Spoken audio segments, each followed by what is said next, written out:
हिंदी ही आता मुंबईची बोलीभाषा झाली। परिवहन मंत्री प्रताप सरनाईकांचं वादग्रस्त विधान। तर सरनाईकांच्या तोंडी भाजपची भाषा। राऊतांनी डिवसला बावनकुळेंकडून मात्र सारवासारव करण्याचा प्रयत्न। कृषी खातं म्हणजे ओसाड गावची पाटीलकी। कृषी मंत्री माणिकराव कोकाटेंचं पुन्हा वादग्रस्त विधान। कोकाटेंच्या विधानानं नव्या वादाला तोंड फुटण्याची शक्यता।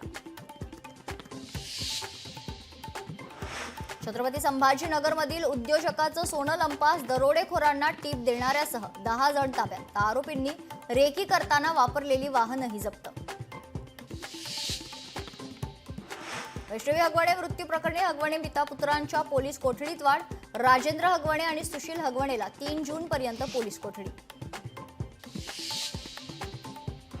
निलेश चव्हाणला 3 दिवसांची पोलीस कोठडी। वैष्णवी हगवणे आत्महत्या प्रकरण। वैष्णवीच्या बाळाची हेळसांड प्रकरणी तपासासाठी पोलिसांची मागणी।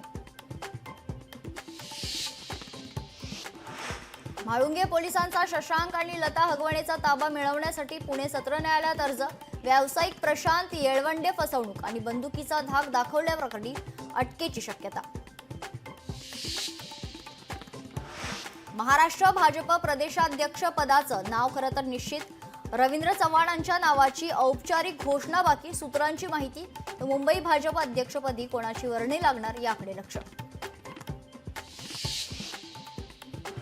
दोन्ही राष्ट्रवादीच्या विलीनीकरणाच्या प्रश्नावर शरद पवारांचं मला माहित नाही उत्तर। पवारांकडून विलीनीकरणाच्या चर्चांना फुल स्टॉप। ॲक्वा मेट्रोचं आचार्य अत्रे मेट्रो स्थानक 6 दिवसांनंतरही बंद। सोमवारच्या पावसातील पाणी गळतीनंतर दुरुस्तीची कामं सुरू। लोकशाही मराठीचा ग्राउंड रिपोर्ट।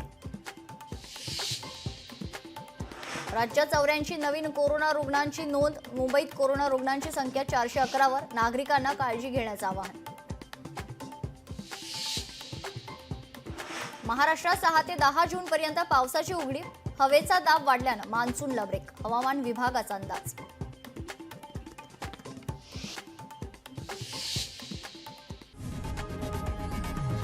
लोकशाही मराठी ऐका, पहा, जागरूक रहा।